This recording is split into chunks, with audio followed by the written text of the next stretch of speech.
مشاهدي قناة ماروكي توريزم، مرحبا بكم مرة أخرى مع الإعلام الجزائري. كل نهار وشوهته. شوف داخل البلاطو الرياضي خرج المدعو بن شيخ يعلن تحديا أنه كيتمنى أن فريق بلوزداد يواجه فريق الوداد الرياضي مرة أخرى بعد الفضيحة التي عمتهم السنة الفارطة. كيتمناو باش تجيهم فرصة أنهم ينتقموا.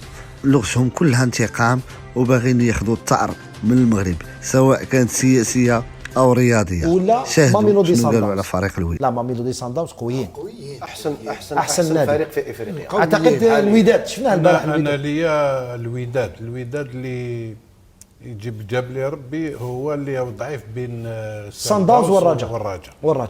وشباب الوداد انا ماذا بيا يطيحوا مع الوداد وتكون ريفونش تاع اللقاء تاع العام اللي فات. نروحوا لي كاليفي الان علي بن شيخ. لي كاليفي لي وي كاليفي 8 انديه كاليفي تقريبا كلهم، غالبيه تاعهم انديه عربيه، وبالتالي حيكونوا دربيات عربيه. يعطينا لي كاليفي نشوفوهم من فضلك. قبل هذه اعطينا لي كاليفي ومن بعد نروحوا هذو ثاني لي كاليفي مي الرجاء البيضاوي، الوداد ناديين من المغرب، صنداونز من جنوب افريقيا، سيمبا التنزاني، شبيبه القبائل، الاهلي المصري اللي تاهل في اخر جوله بصعوبه 3-0، ولكن كان خرج من عنق الزجاجه، كان قادر يقصى في الجوله الماضيه. الترجي الرياضي التونسي وشباب بلوزداد. كي يشوفوا هكذا كاين 6 انديه عربيه: الرجاء والوداد، شبيبه القبائل والترجي، شباب بلوزداد والاهلي المصري. يعني ناديين من الجزائر، 2 من المغرب،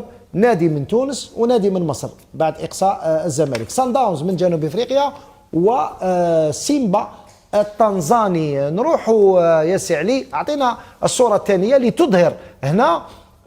نبداو بشبيبه القبائل. شبيبه القبائل ستواجه ما عدا الوداد البيضاوي اللي راهو فوق في الصوره، في اعلى الصوره.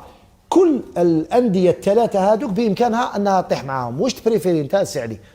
الترجي الرياضي التونسي جياسكا، الترجي الرياضي التونسي، الرجاء، او ماميلودي صنداونز الجنوب افريقي؟ انا بريفير الترجي. حتى انا اوافقك الراي. الترجي شفناه البارح مع شباب بلوزداد.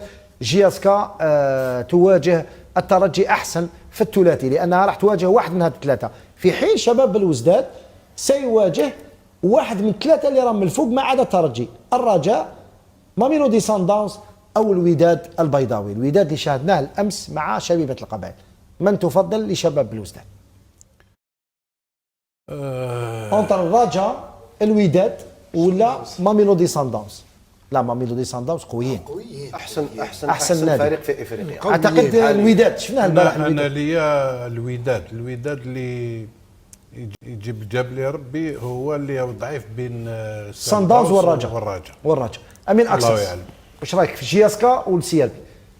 عاود عطينا نفس الطابلو باش نشوف شبيبه القبائل وكان يحسنوا طريقه اللعب ديالهم وما يخافوش، باسكو هذا الفريق هذا عنده تقاليد في افريقيا. نعم.